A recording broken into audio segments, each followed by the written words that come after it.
This podcast is sponsored by nobody. Hey dudes, Terry Bolo here, Trudy from the original Carrie, and you are listening to Tommy Throwback Kovac on Splat from the Past. Fun fact, if you tickle Tommy, he purrs just like Catwoman. Hey dudes, welcome to Splat from the Past, the only 80s themed horror and sci-fi show where things could get totally radical. Now today I am just so excited because I will be talking to a legend from the Groundlings, yet another one. I will be talking to George McGrath. George McGrath, of course, co-wrote Big Top Pee-wee. He'll be my, I think, fourth or fifth guest from that movie, something like that. And he was the voice of Globy and Countess and the Fish on Pee-wee's Playhouse, celebrating its 35th anniversary since it started. He also was the head writer on Elvira's Halloween special. He was on the last episode of The Jeffersons. He played the singing nun in Punchline, the David Seltzer, Tom Hanks, Sally Field movie. He was on a couple episodes of The Equalizer. He was a creative consultant on Just Shoot Me, and he consulted producing on Tracy Takes On. And we're going to talk about all of that stuff today, and I just cannot wait. And also I forgot to mention he had a special thanks at the end of the movie Tapeheads. I'm going to find out why. And it's going to be a great talk today. So yeah, here is my interview with George McGrath.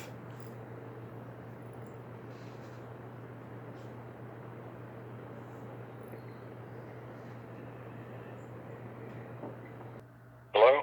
Hey George, welcome to the show, sir. How are you today? I'm doing good. How about you? I am spectacular. This is such a great honor. Thank you for taking the time today. Sure, my pleasure. So, going back in time, did you gravitate toward comedy and performing early on in your childhood? Performing, yeah, I don't know so much comedy. I did a lot of musicals and stuff like that Yeah. from high school on. I knew I wanted to be an actor when I was in high school. Mm-hmm. You did a lot of musical theater and all of that? Yeah. Are you born and raised in New York? I grew up in Brooklyn. Yep. I lived there until I was 23, and I moved out to California. You grew up going to Broadway musicals and stuff? I did, yeah. And off-Broadway stuff, and Yeah. I did a lot of musicals. Was mostly what I did. Yeah, I can imagine that was a magical time for Broadway. Anything particularly stand out for you? Well, the first straight play I ever saw was James Earl Jones and Jane Alexander, and now I'm going to be elderly and not be able to remember any of the names of anything. The Great White Hope. Oh, yeah, that's what I was going to say. Then I saw tons of musicals, Company, Pippin, Celebration. I went to Broadway musicals as much as I could afford. Right. Yeah, how much was a ticket in those days? I don't remember, but it certainly wasn't what it is today. I mean, I think I'm going to guess like $25, something like that. Wow, that's how much it is for like a community theater ticket now, $25. Exactly. The Groundlings charges that, I think. Yeah, that's crazy. So after high school, did you attend college? I attended Fordham at Lincoln Center for like a year and a half, and then I just wanted to audition for things, so I was majoring in theater, and I just felt like it wasn't necessary. And I don't regret it. I mean, not having a college degree is not really that big of a deal in show business, Yeah. but yeah, I dropped out of college and just started auditioning for things like crazy. Mm-hmm. And, that's what I did. Did you do any commercials? I never did any commercials. I was not a commercial type. I had long hair, and when I look back at pictures now of my first headshots, I think, what the hell was I thinking? What on earth kind of job was I going to get with that hair? Yeah, I never did any commercials. I've still never done a commercial. Okay. So what year did you move to LA? 77. 77. Did you go right to the Groundlings? No, I started auditioning for things out here. I went to the LA Connection first, which is another improv company out here. Right. That was really the first time I had done improv. And then several years later, I got involved with the Groundlings, I'm going to say like 1981, 82. I was taking a class with somebody else, and the director of the Groundlings substitute taught a class and invited me to come and take the Groundlings advanced class, and then, that goes to the Sunday show and then the Groundlings. So I started in the Groundlings in 83. Right. And left there in 92. Let's see, was Mindy Sterling there? Oh, yeah, Mindy Sterling. I taught Mindy Sterling at the LA Connection. Yeah.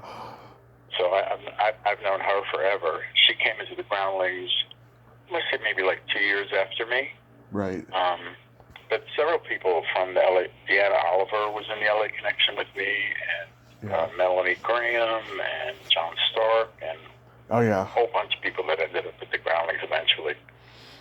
Yeah, from that era, I've talked to Mindy, I've talked to John Stark, I talked to Bridget Sienna. She was there a little bit before. Bridget Sienna did a lot of episodes of, and John Stark and Mindy, all three of them did a lot of episodes of my show on the television. Right. Was Casey Sander there? Casey Sanders, I don't believe he was ever actually in the Groundlings. He was in the Sunday show when I was there. Okay. Yeah, because I know him and John Lovitz are pretty tight. Yeah, John Lovitz came in while I was there. Mm-hmm. Well, was Wendy Goldman there? Yep, Wendy Goldman. She was there the whole time I was there. Yeah. Was Cynthia Zaghetti teaching? Cynthia Zaghetti was teaching, and when I went to New York I was directing the Sunday show. Right. And then I had to go to New York to do Pee-wee's Playhouse, and Cynthia took over directing the Sunday show. Nice. Yeah. I mean, everyone's told me, she was hard as nails, though, but everyone loved her.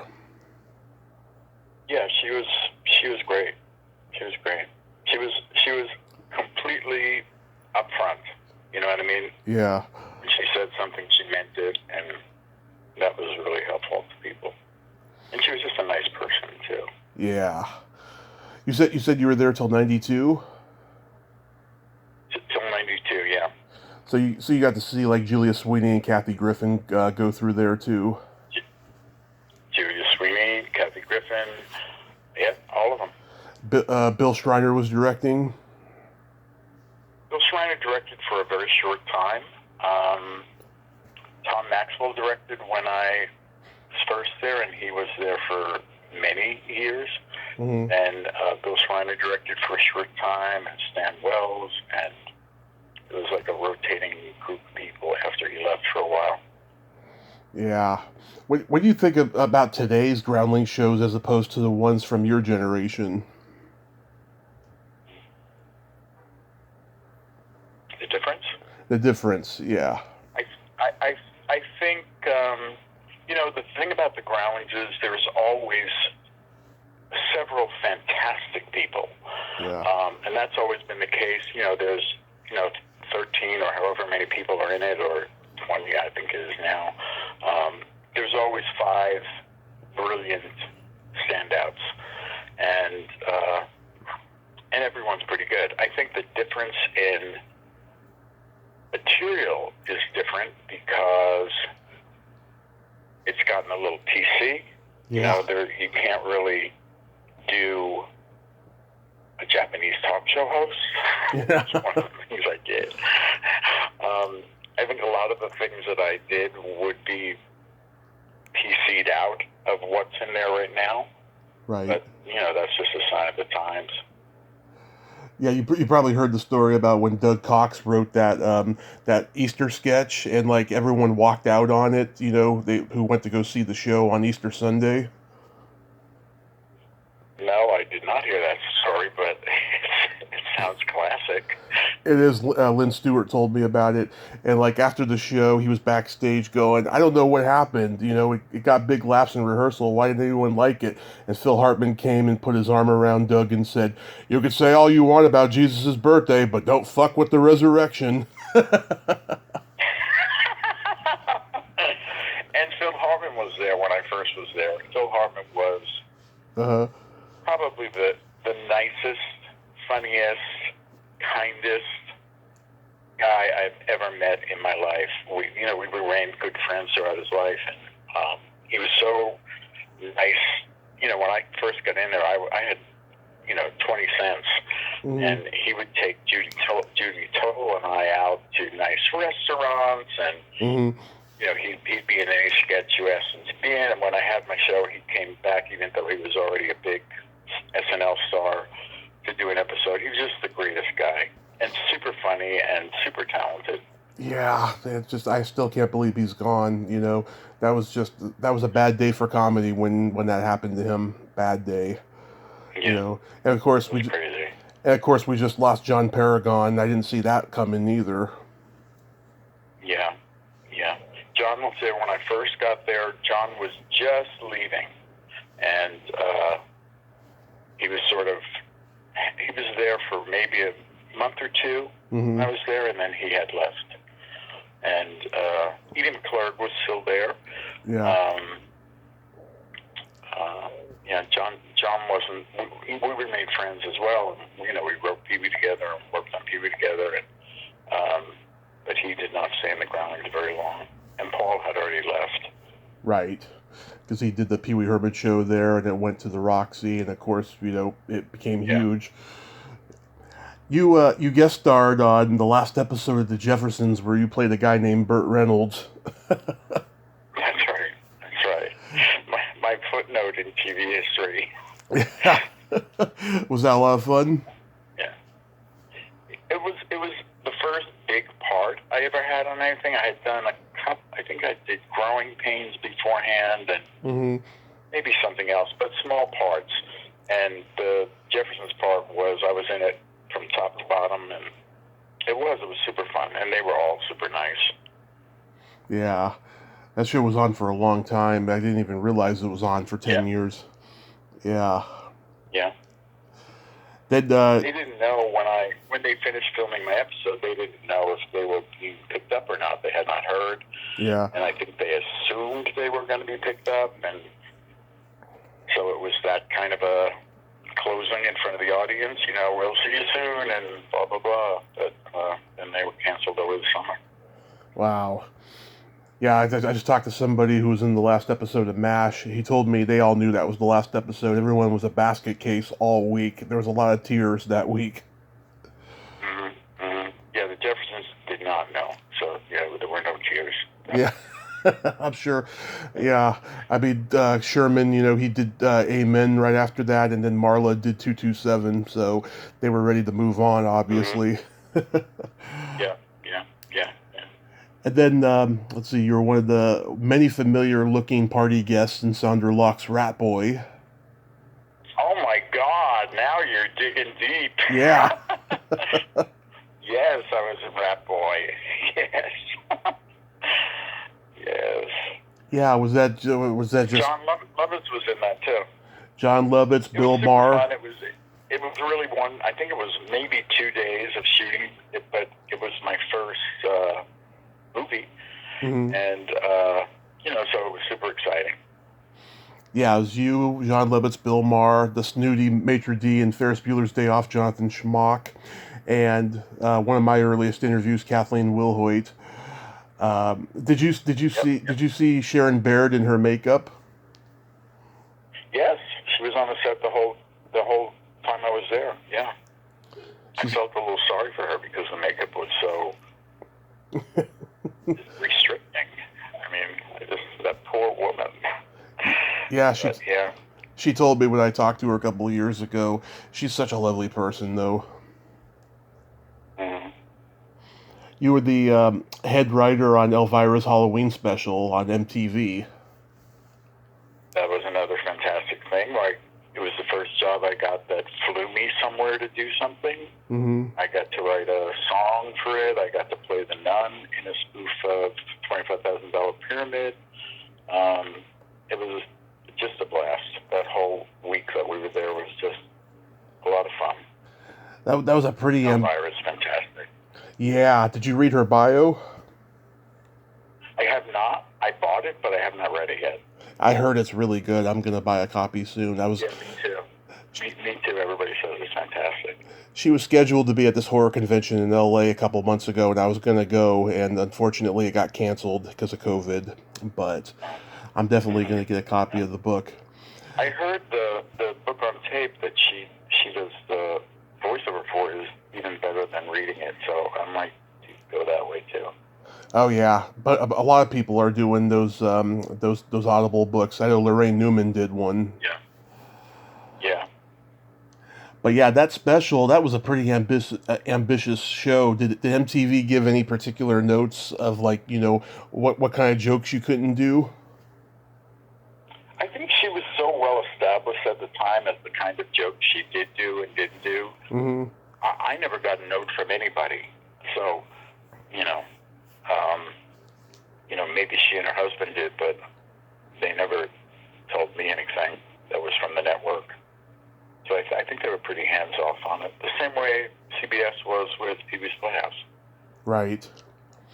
And there was a Elvira pilot on CBS that didn't sell. It's on YouTube, and I guess apparently they thought the humor was risque, and they said, "Does she have to wear that dress all the time?" And of course, it's her character, you know. Of course, she has to wear that dress all the time. Yeah. Exactly. I've never seen it, but I heard that it was a smash with the live audience. That they had to stop tape for laughter all the time, and that it went really well, and they were surprised it wasn't picked up. It's pretty funny, yeah. And the great Ann Beats, who passed away earlier this year, wrote it. Oh, did she? Yeah. Yeah, I didn't know that. Yeah, when I interviewed her last year, it was on the list to ask her, but unfortunately we didn't have time. But yeah, I was pretty impressed with the pilot.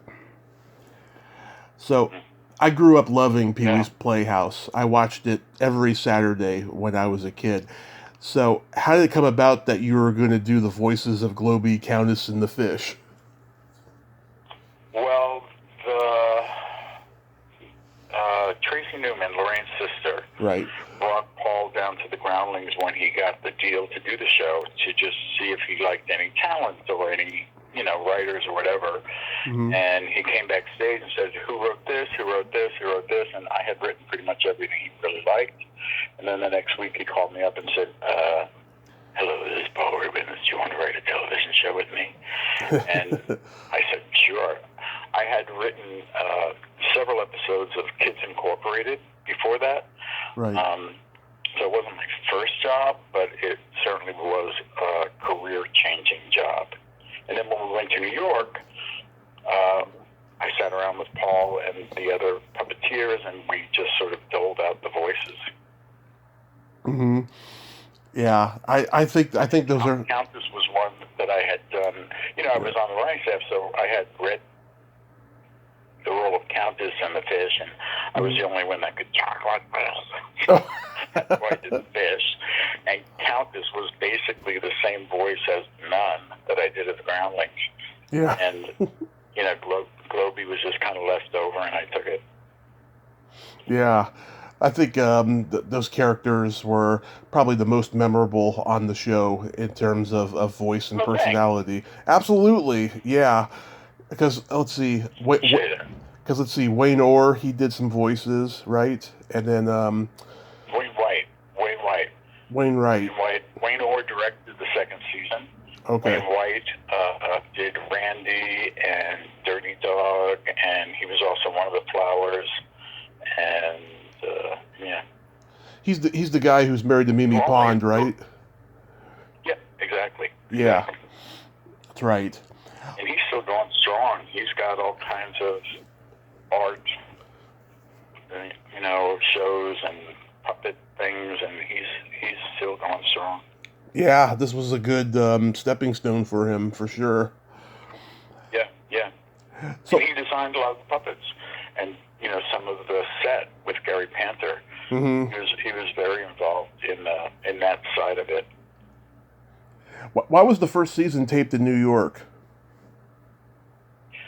I guess that's because Broadcast Arts was in New York. They were the production company, Right. And I guess that's just why. I mean, it was a very sort of kamikaze shoot. It was in a office building with sweatshops on the other floors, and they had no air conditioning, and it was a very small space. So it was very different from the following seasons that were done in a professional soundstage, in California. Right.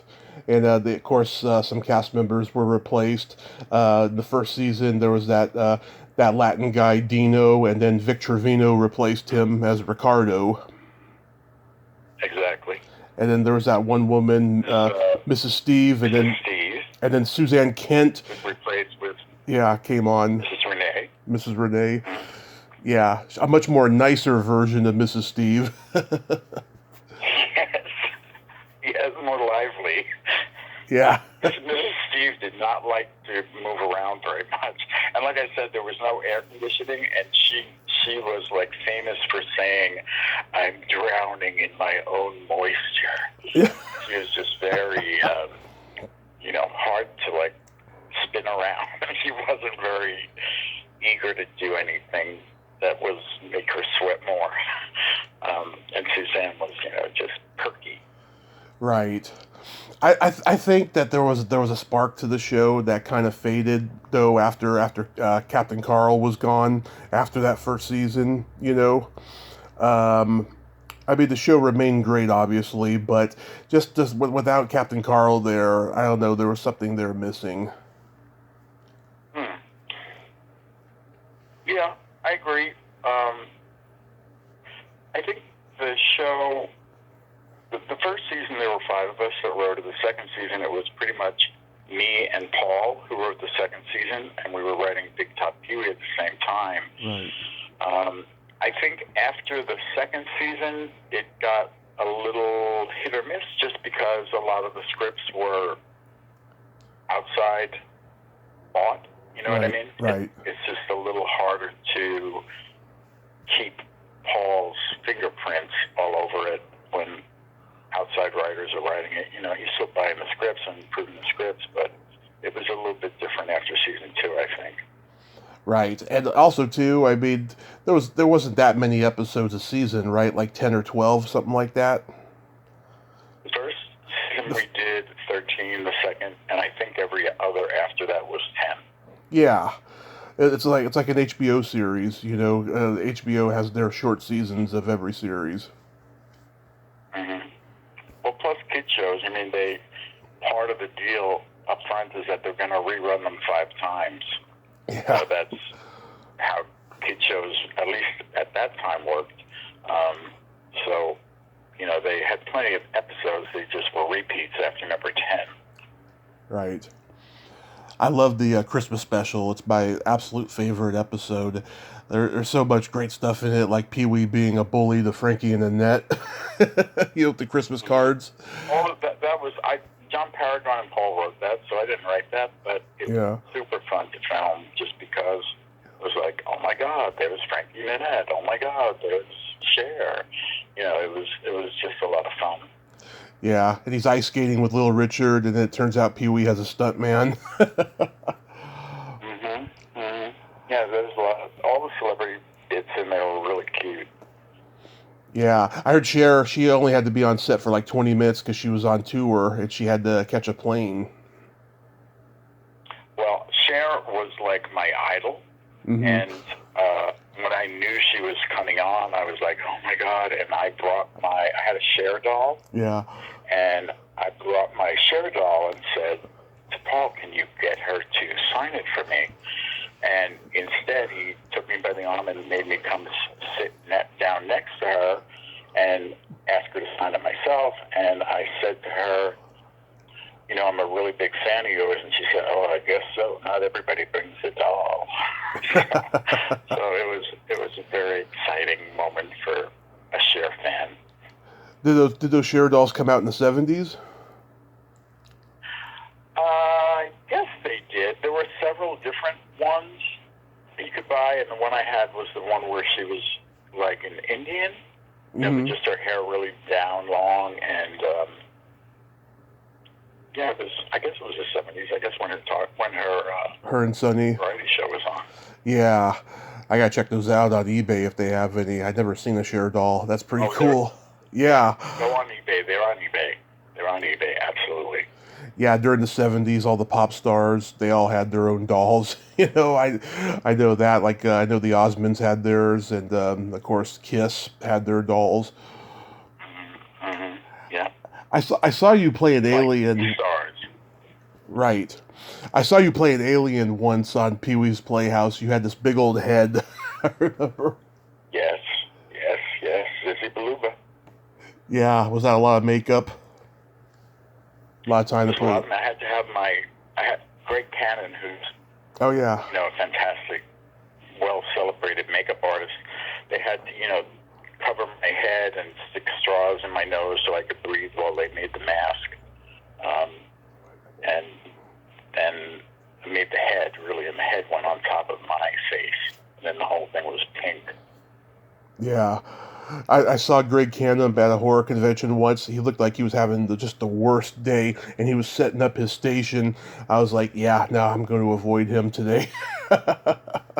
Yeah. He was super cool. And, he and V. Neal, who did the makeup as well. Love V. Great success. Yeah, I love V. She's one of my favorite people that I've interviewed. Yeah, she's really nice. So what's the genesis behind Big Top Pee-wee?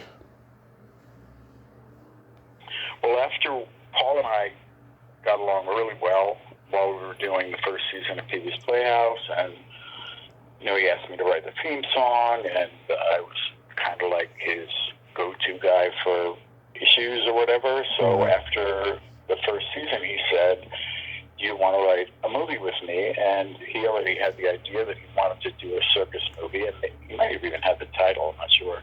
And I said, yeah. And we had an office at Paramount. We wrote the movie and the second season of Pee-wee's Playhouse at the same time. Right. And, I know that he's a huge fan of The Wizard of Oz, so he liked that idea of, having this huge, hurricane, and then suddenly there's a circus in his backyard. And plus he grew up in Sarasota, Florida, which is like the circus summer place where the circus performers go for the summer, so he had an interest in the circus as well from his childhood. Wow, I didn't know that Florida is the circus capital. That's pretty cool. Yeah.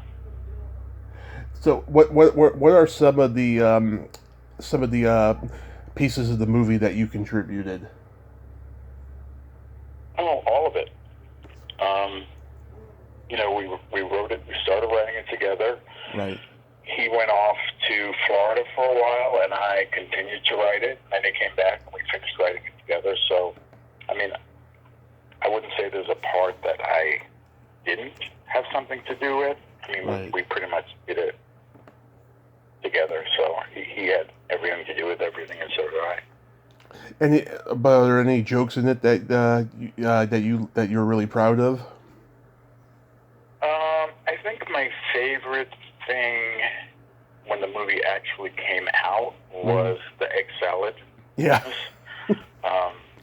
With Penelope Ann Miller. I thought she was fantastic. She was my favorite actress in the film. Yeah. I thought she was perfect. And that scene was always pretty funny to me. That is pretty funny. Yeah, just the way that sandwich flies when he throws it. Yeah, and just that list of possible favorite sandwiches was always really funny to me. Did he know in advance that Tim Burton wasn't going to direct the movie? I don't think he asked Tim Burton to direct the movie. I think he chose Randall because while we were writing the movie, Flight of the Navigator, Equalizer film, right. He asked Paul to voice that character, and we had to write some dialogue for Paul for that, and I guess Paul really got along with him well, and I think he just chose Randall, maybe based on that. Okay, yeah, because Pee-wee's Big Adventure has this kind of dark, surreal tone, of a Tim Burton movie, whereas Big Top Pee-wee is much more farcical and has a much more broad direction. Yes, absolutely. Yeah, I mean, what I love about this one is that Paul does some of his best acting as Pee-wee, especially during the romantic scenes with Gina. He kind of drops the whole Pee-wee guys, and it is Paul in those scenes, especially the one where she mentions that they're probably going to be separated after that show and stuff. He does some of his best acting in that scene, I think. Yeah, maybe. I know one of the first things he said before we put any words to paper was that he wanted to have the longest screen kiss in movie history in the movie, and he did. Yeah. I mean, that was like one of the must-haves before we wrote anything. I think that was something he said that he wanted that, and he got it. Yeah, I don't think it's been topped since. That was a great scene though, and it was beautifully shot, with that waterfall. Mm-hmm. I think the movie looks pretty good. My issue with the movie was always the casting. I felt like the old women he was, causing trouble for, they were all like the old women that you saw on the Waltons, and they were just like super lovable. They had little tears in their eyes, and it should have been people like Suzanne Kent who was going, "Pee-wee, you are a bad person." Instead, it was like, "Pee-wee, are you a bad person?" So you felt mad at Paul for being so mean with them, and you wouldn't have if they had come off meaner. Plus, I think a lot of the casting was done for. There was a lot of language barriers. Right. There's a lot of actors who didn't speak English or didn't speak English well, and I think they were casting for the reality of that rather than, having comedy actors, Groundling people play those characters. I mean, Lynn played the bearded lady, right? And Guillermo del Toro was in it, Dog-Faced Boy, and a lot of good actors were in the crowd, but there were also a lot of actors like the Piccola-Poopalas didn't speak English. Right. The female star didn't speak English that well, and I think that was my problem with the movie when I saw it. I just thought, Yeah. I mean, my friend Stephanie Hodge. People love it. I mean, I just had lunch with a kid from Ohio who just thinks Big Top Pee-wee is the best thing Pee-wee ever did. So there's that crowd. Right. But I think most people prefer the first movie. Yeah, I think the first movie is a masterpiece, but I like Big Top Pee-wee just as much and stuff. My friend Stephanie. Oh, I'm glad. My friend Stephanie Hodge played the mermaid girl in it, and she takes a lot of pride in that. She said that Paul wrote that part specifically for her, even though she didn't have much to do. You played your singing nun character in Punchline. Yes. Yeah, how did that was so great. I mean, Mm-hmm. I was a big, giant fan of Sally Field. Yeah. And I got her to sign my Flying Nun album. There were so many wonderful people in there, many of whom have passed away. Pat Madison, Taylor Negron, Max Alexander, Joyce Katz. I mean, I think those are the ones that have passed away, but they were all fantastic, and it was super fun to do. There was also Damon Wayans. He was in there, and Barry Sobel, who helped Tom Hanks do his stand-up. Yeah. Where did that character come from, the singing nun? It was something I had done at the Groundlings. It was a popular thing I did. I did sort of like I don't want to say a nightclub show, but it was the nun singing things like In-A-Gadda-Da-Vida and Love Train, and a lot of a couple of things that ended up in the movie. When it was time to do the movie, many of the songs from my act I couldn't do because of royalties. The Love Train people wanted to charge this enormous amount of money, and same thing with a bunch of the other songs, so it was cut down quite a bit from the stage show, but yeah. Yeah, I mean, I did stand-up comedy for 10 years in San Francisco. I can tell you, we never had lockers in the comedy clubs, so that was so inaccurate with the lockers. Yeah. It's funny, people who... It was fun to do. Super fun to do. Right. It's funny, people who don't do stand-up, they think they know what goes on behind the scenes, but they don't really do their research on it. It's crazy, You did 2 episodes of The Equalizer. How did that come about? I did not do 2 episodes of The Equalizer, and it is on my IMDb. Oh, it's a different George McGrath. I did not do any episodes of The Equalizer. I wish I had. It would have been a fun credit, and it is a fun credit, but it does not belong to me. I don't know what it's doing on there. Yeah, because I was thinking, that was in New York. I was going to say, what were you doing back in New York? Yeah, I don't know. That's been on there for years, and I always just look at it and go like, I wonder what that's all about. Yeah. So how did you get your show on the television? I did a special for Nickelodeon, and it got, this was back in the day when TV Guide had Cheers and Jeers. Right. And like a month after it aired, I'm looking through the TV Guide, and it got a Cheers and saying it's really smart, funny satire, blah, blah, blah, blah, blah. So we copied that, made a big sort of poster of it, sent it to the Nickelodeon people, and they ordered 13 episodes. So that's how that happened. And then we did 13, and then they ordered 26 more. Wow. So it was on for quite a few episodes, yeah. Yeah, you got... And that was fantastic. I mean, I got to co-executive produce, I got to write, I got to act, I got to hire so many people from the Groundlings who had never really done any union stuff. A lot of people got their first writing job from that show and their first acting job. Right. Kathy Griffin, Julia Sweeney, Peter Hastings, Melanie Graham, writers who went on to do quite a few other fantastic things. Deanna Oliver, Jerry Stoner. Joan Leisman. Just great to be able to...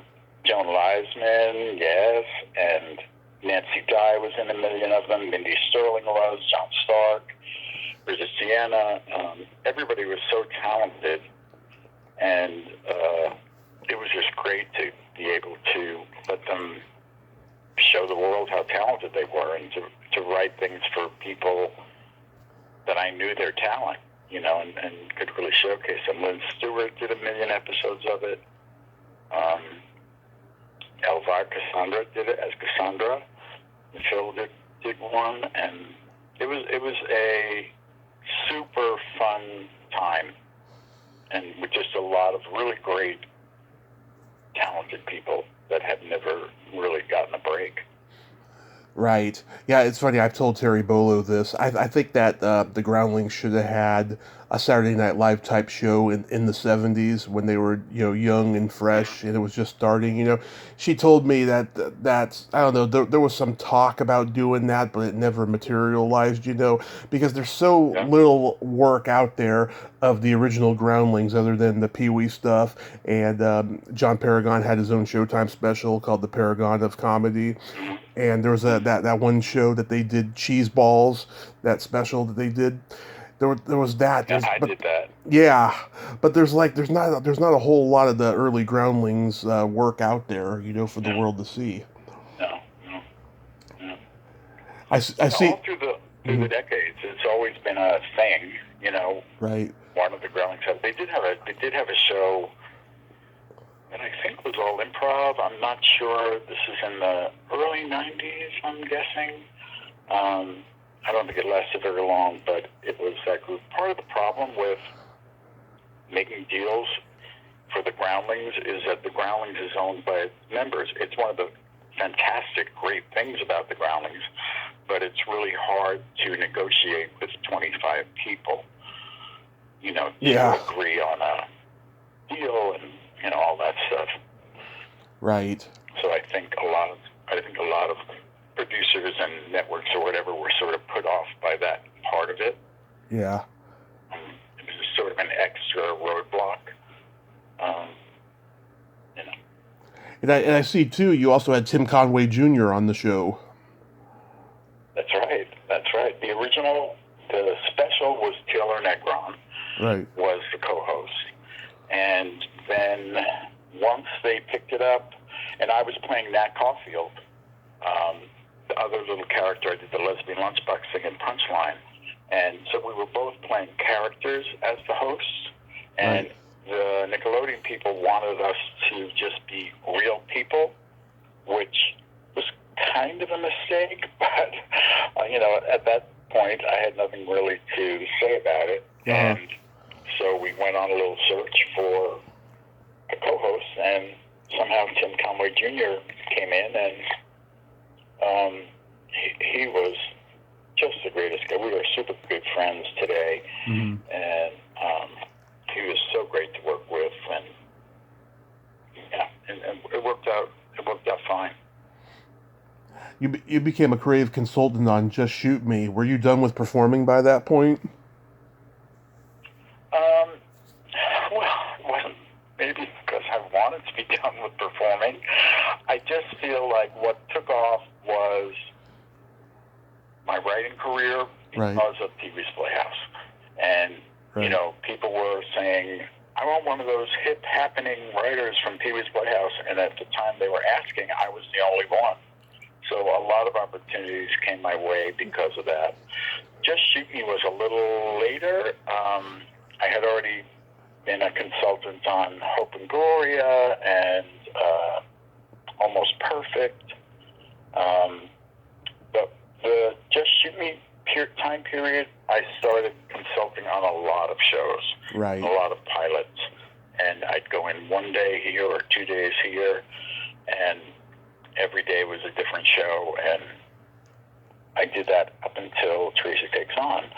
And when Tracy Takes On came around, I just loved that job so much in a way that being a consultant is kind of odd. You're just going in to make a bunch of jokes.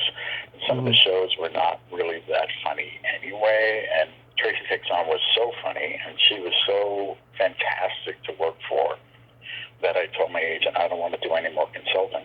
Right. And so I didn't for those couple of years. And by the time I did want to do consulting again, sitcoms had sort of died. There wasn't really any consulting work to be had. So, but I never I got to act on Tracy Takes On. Yeah. And I never said, oh, I'm done with acting. I just, didn't really have...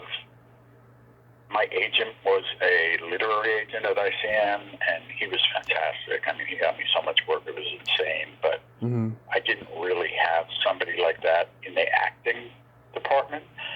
So, it just sort of faded away. So what are you doing these days? I'm teaching. Mostly I teach voiceover acting, and I teach writing TV pilots, and I teach acting for writers. Yeah, pretty much what I do is teach. Wow. Do you get a satisfaction teaching that you don't get when you're, performing or writing or any of that? I think I get a satisfaction for sure. It's not the same. I still do shows at the Groundlings, so I'm still performing. And I think I like performing better than anything I do. The writing, I just sort of fell into it. I wasn't like one of these people who said, "Oh, I want to be a writer." And even when I was writing, it wasn't like, "Oh my God, I got to write this thing." It was more like, "How much are they paying me? Okay, I'll go do that." So my writing career was never sort of as inspired as the acting side of it. But it was definitely where most of my career came from, was writing and consulting, and Right. How's the COVID situation been for you? I love it. I don't want anyone to die, but I am the most socially distant person in the world. I don't like parties. I don't like being invited places that I have to go. I don't want to say I'm agoraphobic, like I'm not afraid to leave my apartment, but I would much rather not have to go somewhere than have to go somewhere, so this has been fantastic for me. Plus, teaching on Zoom is so great compared to in real life, because you can see everybody's face, and you know if they're not paying attention or they are, and it's just worked out great for me. I'm going back to live teaching in January, but this period of just Zoom teaching, I have loved it. Wow, that's great.